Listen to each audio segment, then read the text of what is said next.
My name is Savannah Schofield. I am a graduate student giving my oral presentation for my capstone. I am a high school family consumer science teacher. I teach culinary courses, including Culinary Arts 1, Culinary Arts 2, and Senior Foods. I decided to do my capstone on the importance of nutrition in high school students just because I believe it's fitting to what I'm already doing, and I was looking for ways to improve the curriculum that I already have. So I wrote my paper on the importance of nutrition in high school students, and then I did my project on creating a 9-week curriculum about nutrition. So I will get right into it. So, just a little introduction getting proper nutrition as a high school student is vital to achieving success throughout those 4 years and beyond. The habits that these students are forming, not only in high school, but even before high school, are going to be vital for the habits that they form with their eating habits throughout the remainder of their lives. Across the country and even across the world, there have been many school nutrition programs, pilots, and incentives put in place. Some of these have crashed and burned. Some of them are still prevalent in our schools today, and I'm going to talk a little bit more specifically about those as we get into this. Lack of nutrition in high school students leads to not only obesity, but poor grades, lack of motivation, and overall poor health. I don't think that we are often thinking about nutrition affecting us beyond our health, but it's affecting a lot of things. And students that live in poverty are more likely to be malnourished.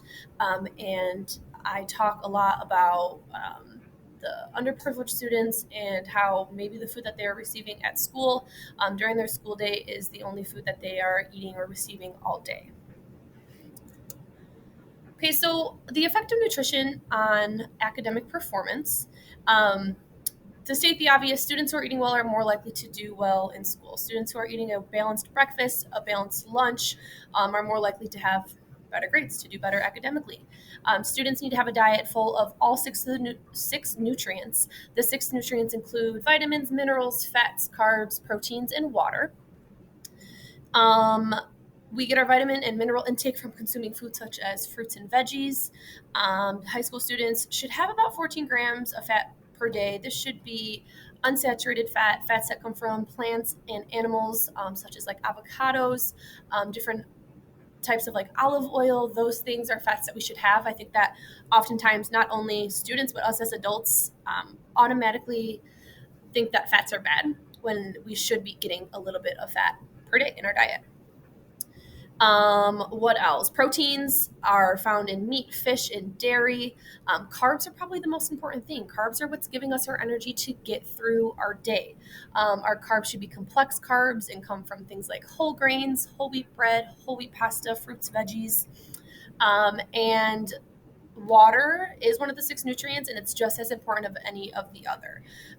Students need to stay hydrated by drinking 3 to 4 quarts of water per day, and I preach that to my students often and encourage them to be drinking water. Even if you aren't being active or things like that, we still need to make sure that we're staying hydrated because it helps us focus even more. Not only does it help students focus, but they are more likely to be able to comprehend and evaluate what they're learning when they are eating healthy and eating balanced meals. And it has been proven that students that are eating nourishing foods are less likely to miss school, which is resulting in a better academic performance as well. So students who are eating well and have good health are less likely to miss days, and obviously missed days are going to have a negative impact on the student.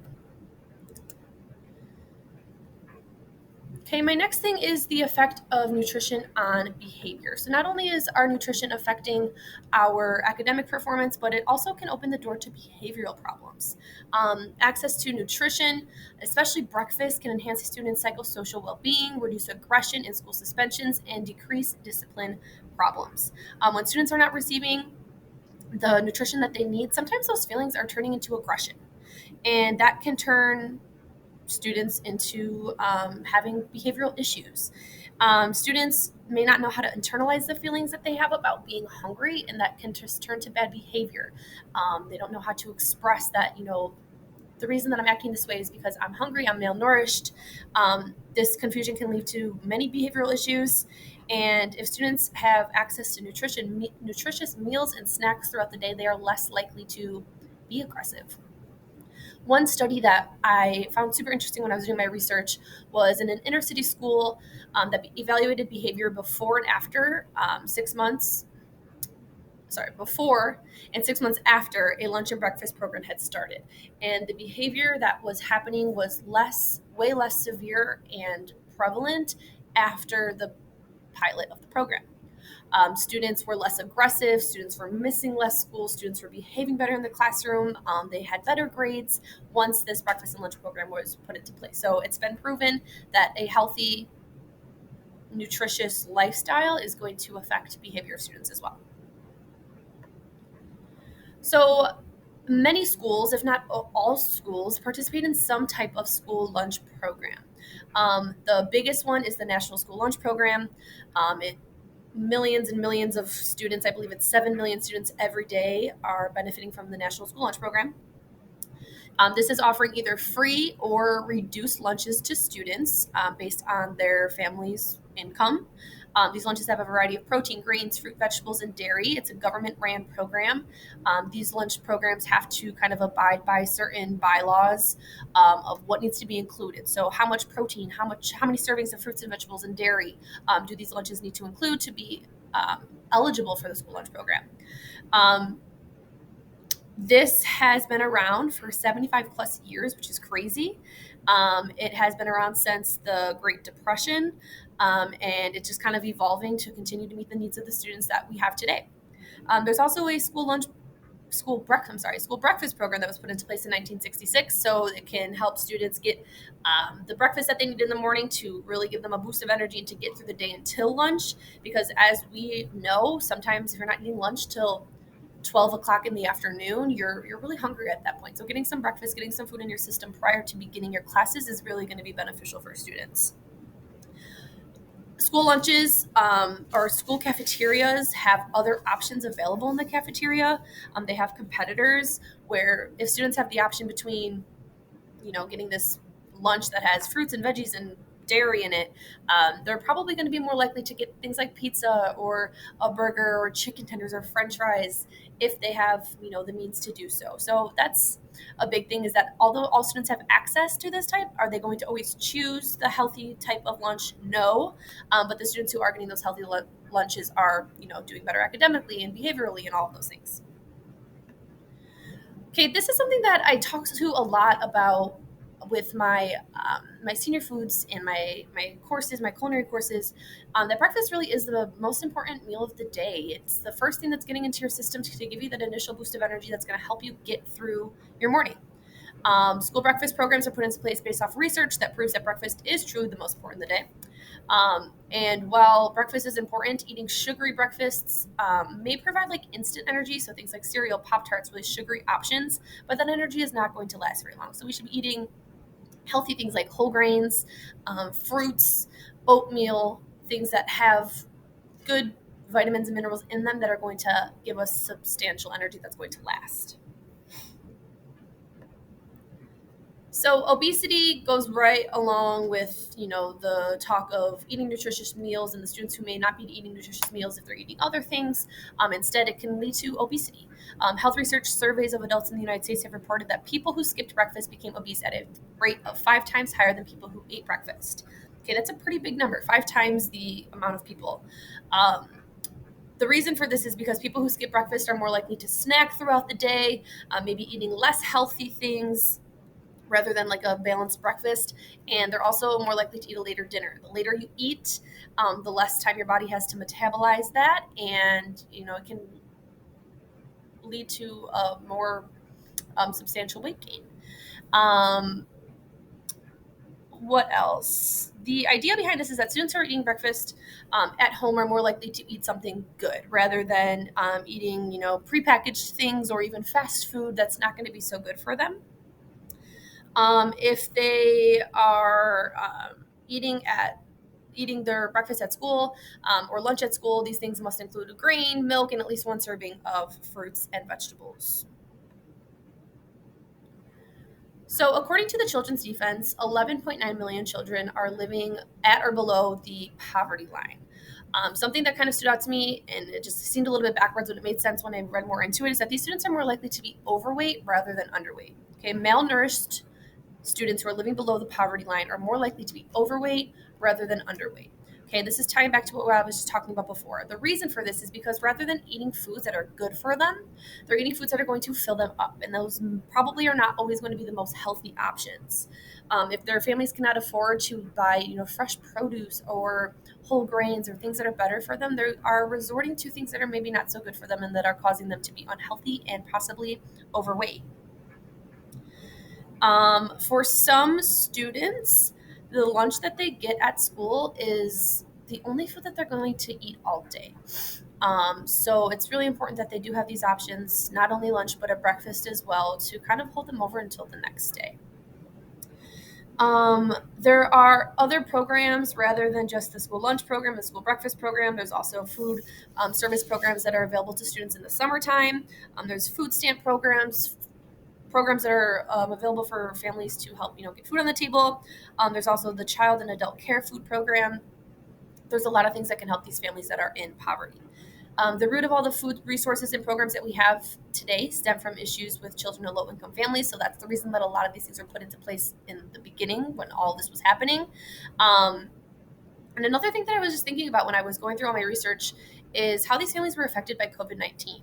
Everyone was having a hard time during COVID 19, but the students who rely on that food from school, they really were struggling to eat, to have food to eat. So the district that I work in, and I know a lot of other districts, kind of came up with a plan where families who did qualify for the free or reduced lunch or free or reduced breakfast, they were able to go to the school one day a week and pick up a week's worth of breakfast and lunch for those students. So I thought that was awesome that they were able to do that and figure that out for students, because otherwise a lot of these families probably would not know what to do, which is sad to think about.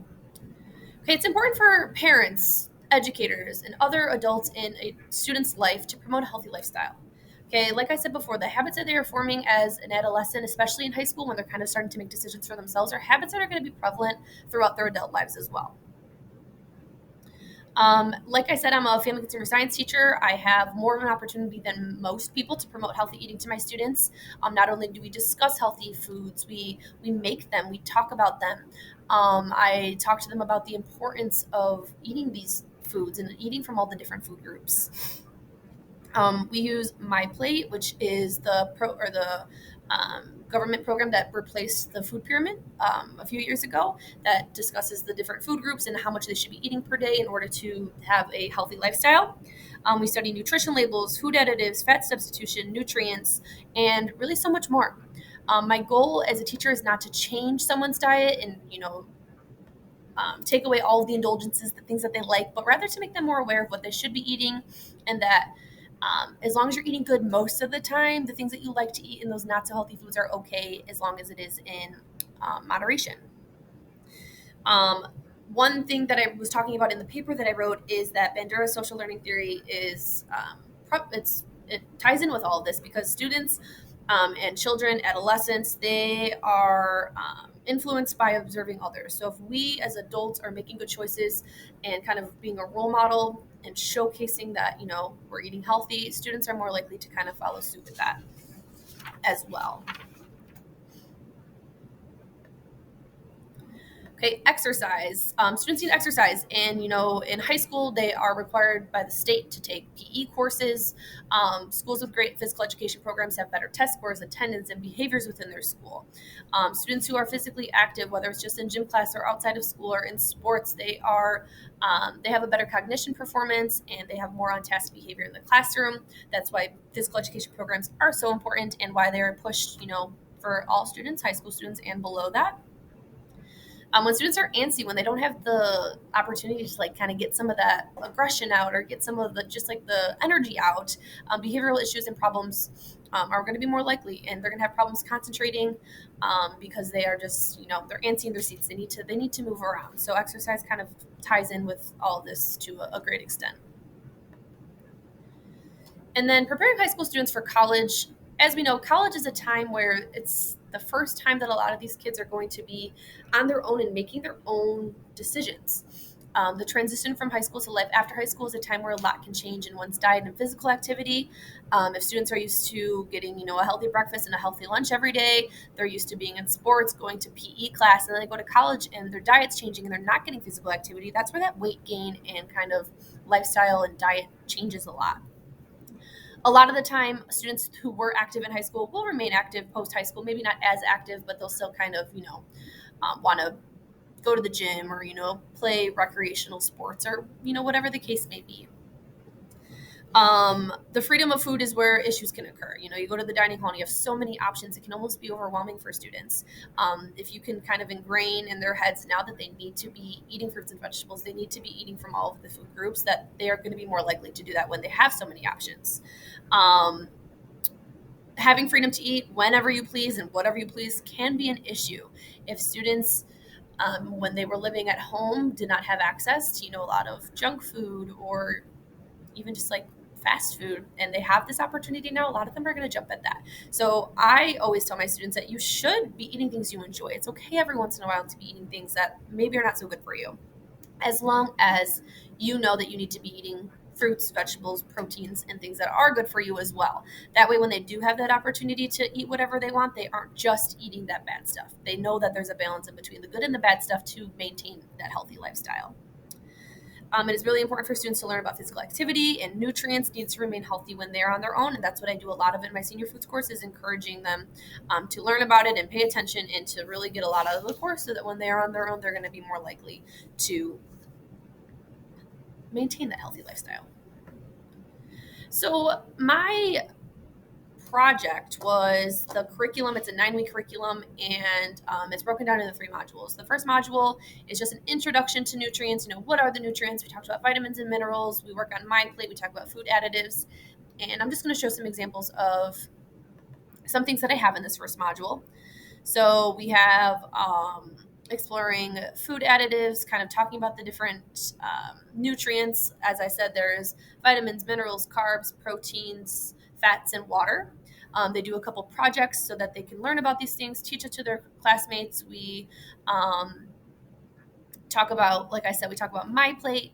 I made a presentation just kind of talking about building a healthy plate with my plate, what's expected of the program in general, and just kind of talking about all those things. This is more of like an introduction module. Okay, and then in module 2, my topic was cooking methods and cooking methods that are going to preserve nutrients. We talked about stir frying, broiling, microwaving, steaming, and then what superfoods are. So in this module,